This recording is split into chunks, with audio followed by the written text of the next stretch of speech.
السلام علیکم، میں ہوں محمد علی اور آپ دیکھ رہے ہیں پاک ٹاک۔ میرے ساتھ موجود ہیں راجہ ارسلان خان صاحب اور راجہ وسیم احمد صاحب۔ گزشتہ ویڈیو میں ہم نے یہ ٹاپک ڈسکس کیا تھا کہ ہمارے معاشی حالات اس نہج تک کیسے پہنچے ہیں۔ اب اس ویڈیو میں ہم اس کے سولوشن کی طرف جانا چاہیں گے کہ آخر ان سب معاملات کا حل کیا ہے، ہماری معیشت کس طرح سے بہتری کی طرف جا سکتی ہے۔ تو میں اس کی شروعات کرنا چاہوں گا وسیم احمد صاحب سے۔ تھا تو اس کا سلوشن یہی ہے، موجودہ حالات میں جو کچھ بھی چل رہا ہے اس کا سلوشن فل کوٹ ہے۔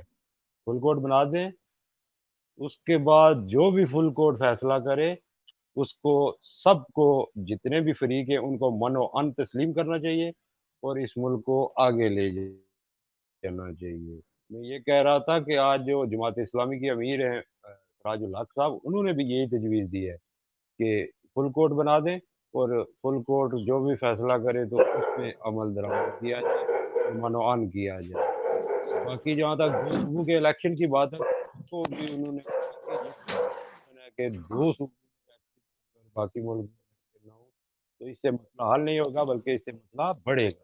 تو اگر مسئلے کا حل چاہتے ہیں تو کنسنسس کے ساتھ مل بیٹھ کے فل کورٹ بنا کے اس کا جو بھی فیصلہ ہے اس پہ منوعان عمل کیا جائے اور پاکستان کو آگے لے جائے۔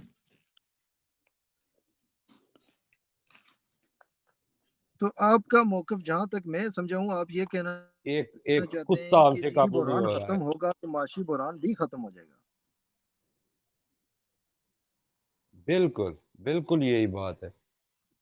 جب تک ملک میں سیاسی استحکام نہیں آئے گا معاشی استحکام آ ہی نہیں سکتا۔ معاشی ٹھیک استحکام کے ہے، لیے ٹھیک ہے، سیاسی آپ استحکام ضروری ہے اور اس کا سلوشن یہی ہے جو میں نے عرض کی ہے۔ ٹھیک ہے ارسلان صاحب، معاشی حالات کا سولوشن یہ ہے کہ فل کورٹ بنا دیا جائے۔ آپ کیا کہنا چاہیں گے اس پر؟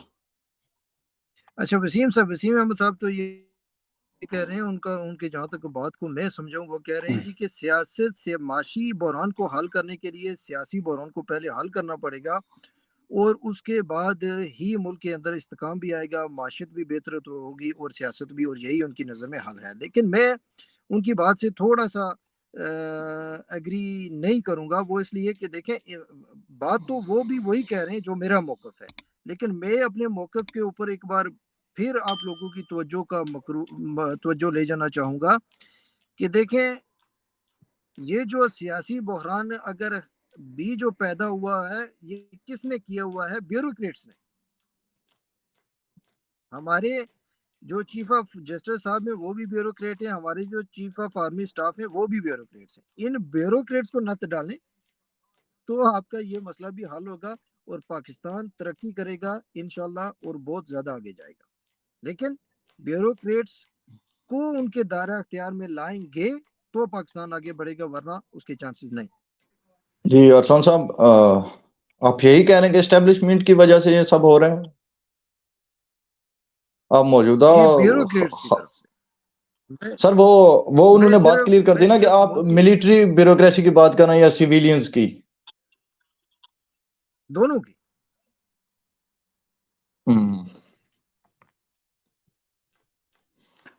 ٹھیک ہے، تو میں اس کو بس تھوڑا سا میں اس پہ یہ ایڈ کرنا چاہوں گا کہ جہاں تک آپ نے بات کی کہ اسٹیبلشمنٹ کو قابو کر لیں، تو سر کوئی بھی ملک ہے اس میں اسٹیبلشمنٹ تو ہوتی ہے۔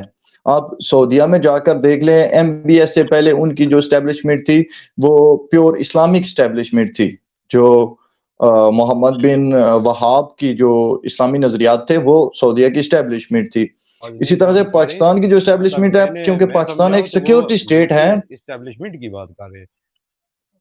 تو سر میں یہی عرض کر رہا ہوں کہ پاکستان کا آپ جغرافیہ اٹھا کر دیکھ لیں، پاکستان ایک سیکیورٹی اسٹیٹ ہے جو بڑے بڑے مگرمچھوں کے بیچ میں چھوٹا سا ہے۔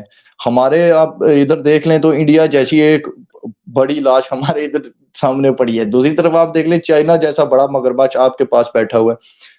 تو سر اگر آپ کی سیکیورٹی کمزور ہوگی، اگر آپ اسٹیبلشمنٹ کو کمزور کر دیتے ہیں، اپنی سیکیورٹی اسٹیبلشمنٹ کو، تو آپ کی تو BLA 2 دنوں میں بلوچستان کو الگ کر کے لے جائے گی، آزاد کشمیر والے کشمیر کو آزاد کر لیں گے، گلگت والے الگ ہو جائیں گے، تو پاکستان کے بعد خیبر پختونخوا والے بھی آزادی مانگتے ہیں، مہمد ایجنسی، وہ سارے ایریاز وہ بھی خود کو پاکستان نہیں مانتے۔ تو اگر آپ سیکیورٹی اسٹیبلشمنٹ کو ملک کے نظام سے باہر کر دیں گے یا ان کو بے حیثیت کر دیں گے تو how can you survive؟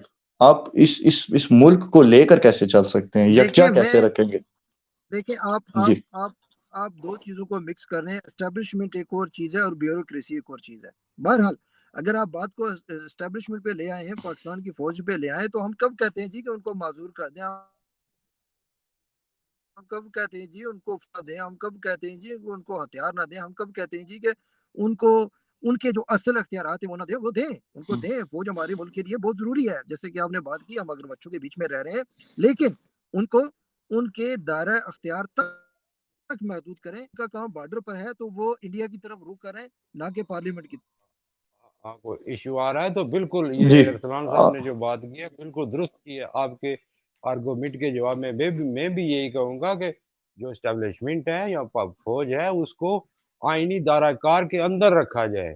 یہ تو ہو نہیں سکتا کہ اب اگر اس کو محدود کر دیں یا اس کا رول ختم کر دیں, تو بالکل صحیح بات ہے. جغرافیائی لحاظ سے ہم بالکل پھنسے ہوئے ہیں ان ملکوں کے درمیان, تو ہمیں طاقتور اسٹیبلشمنٹ کی ضرورت ہے.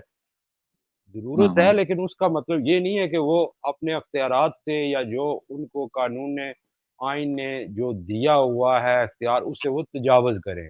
اس سے تجاوز نہ کریں, اس کے اندر رہیں. ہم تو بس یہی چاہتے ہیں کہ وہ اپنے اختیارات اپنی ڈومین کے اندر رہیں, اور جو ان کے آئین نے ان کو جو دیے ہوئے ہیں فرائض, وہ اپنے فرائض پورے کریں. تو اس کا ہرگز مطلب یہ نہیں ہے کہ ہم اسٹیبلشمنٹ کے خلاف ہیں کہ اس کو ہی ختم کر دیا جائے یا کمزور کر دیا جائے. ایسی ہرگز بات نہیں. ٹھیک ہے, تو میرے کلوزنگ ریمارکس یہی ہوں گے کہ جہاں تک ہم نے بات کی کہ اسٹیبلشمنٹ کو ایک محدود حد تک رکھنا چاہیے, تو میں جہاں تک میری رائے ہے, میں سب کی ان رائے کی کا اپنی احترام حق, کرتا ہوں. ان کی جی اپنی حق, ان کی اپنی حق. جی سر, جی تو سر آپ سوری آپ ڈسکنیکٹ ہو گئے تھے نا, تو وہ وسیم صاحب نے یہی بات کافی تفصیلاً بیان کر دی کہ اسٹیبلشمنٹ کو اپنے سرکل کے اندر اپنی حدود کے اندر رہنا چاہیے, اس کو تجاوز نہیں کرنا چاہیے نا. تو وہی بات کروں میں.